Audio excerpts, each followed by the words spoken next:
ay coalition ak ñàkk xëy na maîtrise bi ñu ñàkk maîtrise ci fi politique gu Sénégal tollu tey ak anam gi ñu ko war a defee ci courage détermination ak xam li nga bëgg ni ki itam am yoo tam xam lu ngir mën a am foo egg ci wàllu politique ak accepter réalité bi la politique di imposer tomb yu mel noonu moo wundu njàngatum Serigne Saliou Gueye mi ngi répondre ci ay questions ci Sénégal 7 ñu teewlu ko.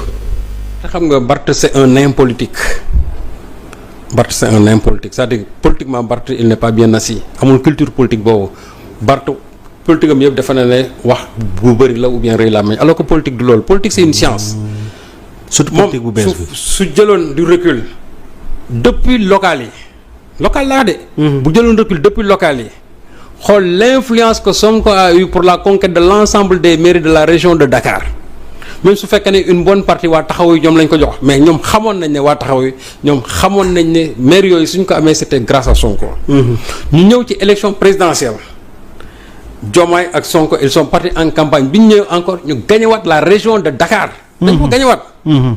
donc li nga xamante ne moom moo amoon ci local yi ji bi moom la ñu tollantewaatoon ci présidentielle yi. donc dañu gañe local ñëw présidentielle ñoom ñu gañewaat encore Dakar bàyyiwum fa benn poche. léegi mais ki gagné jibi présidentielle bii passé yàggul dara ça fait presque 8 mois wóor na yow am nga fi benn base électorale bu dëgër te loolu yaa ngi ko commencé depuis les locales de 2022 nga bëgg a taxaw c'est-à-dire reposé wu ko ci dara yow nga ko reposé ci ay tour mais élection yi passé présidentielle tour yaa ngi foon même su fekkente ne Karim Wade dafa waxoon ne jàppale na Pastef mais man pour man jàppale de principe la woon rek mais moom xam na ne même su ko jàppale woon aussi parce que li muy am dans son électorat kenn mënu ko dindi. donc élection présidentielle bii passé taxawoo ngi foon Puro ngi foon ñeneen ñu ngi foon et pourtant ça n'a pas empêché Ousmane Sonko ak Diomaye ñoom ñu batt gaa yi fii Dakar mais loolu la nga xam moomoon ci présidentielle yi moom la ñu remake njibi ba pare peut-être sax dañ ko gën a corsé. dañ ko gën a corsé léegi nag Barthélémy Dias xam nga moom ci ay tour lay nekk. mais aujourd'hui boo nee Macky Sall que vaut Macky Sall maintenant au Sénégal rien sonner le PDS je ne parle même pas d'Ablaye Wade parce que Ablaye Wade moom vraiment ku ñuy sargal la di ko ñaanal vraiment mu am wér waaw et puis il a fait ce qu'il devait faire mais tey moi je parle même du PDS en évoquant le PDS ici au Dakar PDS lan la tekkeeti Dakar tekkeetu fi dara loolu mooy réalité à part aujourd'hui le PASTEF quel est le seul parti qui compte ici à Dakar amut Khalifa Sall qui était le patron de Dakar dans les années 2014 mais xam na ne depuis presque 2017 il ne l'est plus.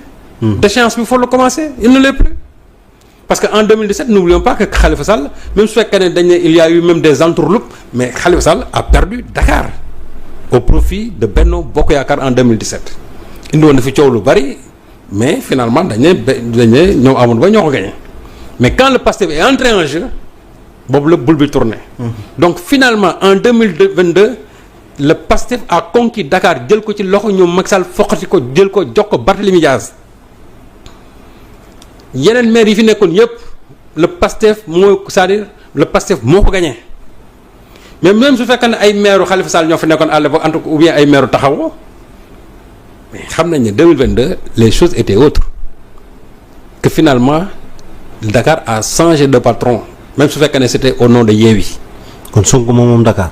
léegi nag tey bi Sonko demalee boppam il leur a montré que affaire bi doon yéen mais man la Pastef la donc Sonko aujourd'hui a montré que Dakar ça appartient maintenant au Pastef te loolu commencé wul tey ji bi nee na la loolu depuis 2022 la.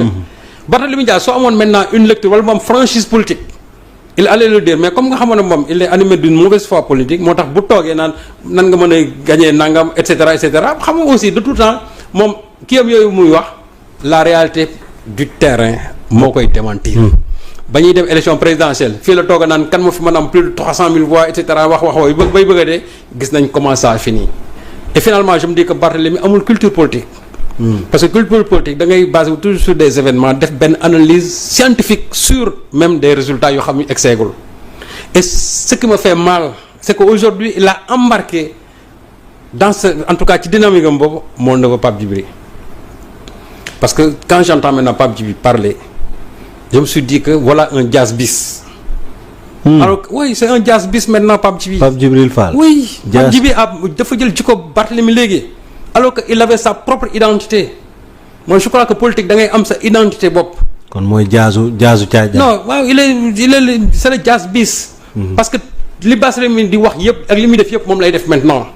et ça c'est à son détriment et Pape Djibi il faut que mu xam ne lui il n'est pas Barthélemy Diaz Barthélemy Diaz amul ambition politique Barthélemy Diaz moom pour moom politique teesante la alors que Pape Djibi warul nekk à ce niveau là man jàpp naa ne dafa war a définir maintenant sa trajectoire politique am sa ligne politique boo xam ne qui est claire qui n'a rien à voir avec xëtër yi nga xam ne moom la Diaz di def ba finalement même tous les discours yi Diaz di def boo xoolee presque il s'inscrit dans cette même dynamique te man jàpp naa ne loolu baaxul ci moom dafay door a commencer politique. te Barthélemy Diaz il est au crépuscule de son histoire politique loolu Pape Djibi na ko xam bu baax. mais ñoom il risque duñ am nu ma koy tuddee groupe parlementaire ndax xam loolu boo amee du. kan moo ci perdre finalement non xam nga le grand perdant dans tout ça. waaw c'est le PUR. PUR moo ci gën a ñàkk. c'est le grand perdant. comment. Aujourd'hui, le PUR s'est allié avec Barthélemy. Le PUR se retrouve avec un seul député. Pour quelqu'un qui avait 11 députés ci législature bi passée, tu te retrouves avec un seul député, ça veut dire qu'il y a un problème. te loolu ji bi c'était prévisible parce que toogoon naa fi ma wax ko. pour man cette alliance là c'est une erreur. même su fekkee ne c'est contre le Pastef pour man ça a été une erreur fatale. parce que mënoo am li ngay am pour ba muy njëkk a demal boppam fii dafa am 3 députés. dellu ànd ak Yewwi am 11 députés sous la direction de Sonko. aujourd'hui ñu ànd ak Diaz am benn député. loolu dafa am njàngat bu bëri boo xam ne ñoom war nañ ko ci mën a tirer. ça signifie que ñoom seeni militants ci boppam ñoo leen njëkk a sanctionné parce que ànduñu ci alliance bi nga xamante ne moom lañ def ak Diaz. et peut-être le seul gagnant c'est Diaz. parce que moom il est tête de liste nationale. quoi qu'il advienne de député. waaw il sera député c'est-à-dire même si symboliquement sax c'est-à-dire parce que xam naa ne après danañ ko rocc il ne sera plus député ça moom c'est clair parce que il a un contentieux judiciaire boo xam ne il faut que les gens règlent ça mais moom symboliquement wane na ne moom au moins député la. mais le PUR qui se retrouve avec un seul député alors que man je sais que le PUR pèse beaucoup plus lourd que li nga xamante ne moo am ci. mooy la coalition rek. noonu.